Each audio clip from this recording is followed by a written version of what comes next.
Yes. Here today with another UFO sighting. New Hampshire, Mass. Oh, yeah, New Hampshire, Mass. New Hampshire, Mass. Yeah, right. Exeter, New Hampshire. Excuse me. Just getting up in the early wee hours in the morning, right? Anyways, my man Tony Woods sent me this video. Awesome catch.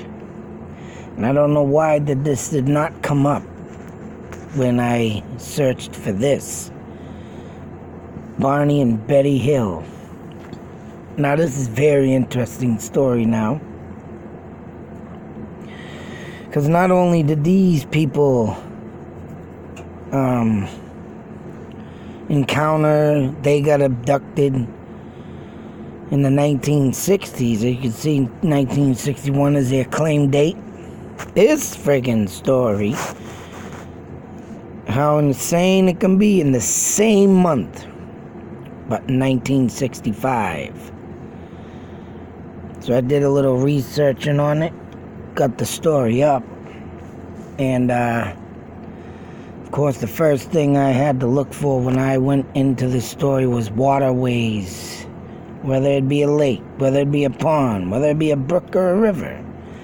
And lo and behold, this is what I found. That goddamn freaking dog, man. Now, I didn't get a full run of this, but there's a waterway here, but that might be too small. There's one here, but there is a brook. It runs along here. I believe it is the same. No, it must be a different brook. But we have this right here. And I'm sure this looks large enough to house a UFO coming in and out. As you can see the long way. There are some types of UFOs that are long, you know, going horizontally. But supposedly the story is this kid just graduated, was going to get ready to go into service, and wow. Well, he must have been training, that's what I think, for the military, because this walk he did from Amesbury, Mass. As you can see, Amesbury Road, which just 150 leads into pretty much Amesbury. He would hitchhike, but if he couldn't get a ride, he'd walk. And yeah, that was pretty good damn military work for that boy getting ready to get in that, because, and mind you, he must have been walking all friggin' day, because it was like 2 a.m. in the morning.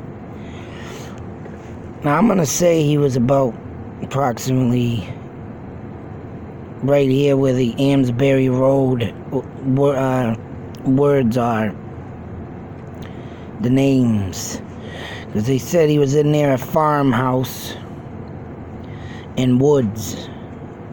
So right about in here, there is a farm. I didn't scroll in. I think it's I forgot the name of it, but it is something Hill Farm right here. The old farmers, I guess, had gotten rid of the farm back in the day, but new farmhouse, and the flying saucer, I said, might have emerged from the wooded area. So that leads me to believe that this damn watering hole was the coming out, like I said, underground tunnels, that spot at the end of Western Mass. I don't know if Tony wants to go check that out. The bridge where the friggin' people were driving over. And he lives in Western Mass, so if he wants to check that out, I'd give it a sure shot to get out there and do a video with my brother. But as they got a landmarking there for the sighting of that. So I mean, That was in the 50s now, I believe, from what I read. Ted? Damn friggin' dog, man. Just brought that prick out, and now he's over there sniffing. I hate when he does that, yeah. Hey! You better cut it out.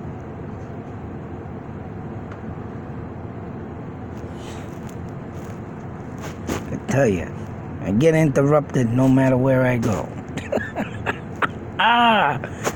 But anyways, in all seriousness, these aliens were busy bots back in the day for some apparent reason. And whether or not you don't see much of them today is because they pretty much probably got all the information that they need of us. It's the only thing I can think of, or that might have been one good damn government experiment. You know. 808. You know, testing out new, military flying equipment.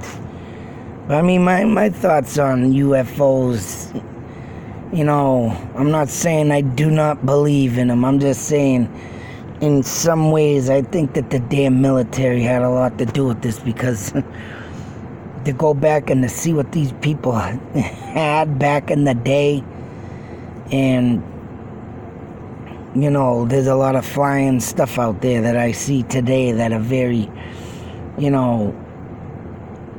skeptical of, like, what the hell is that? Never seen in my life. But just imagine back in the day, man, because this technology existed, and it's just only grown to be better.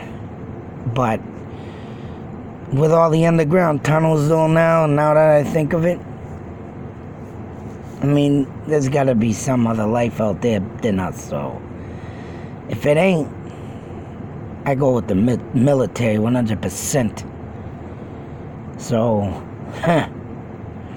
maybe they did find stuff underneath to move around, but you can disclose that and say that, but you know what? The Indians seen it, and there was no military back then, so that's the only thing that keeps my mind thinking there is other beings out there, because ancient history.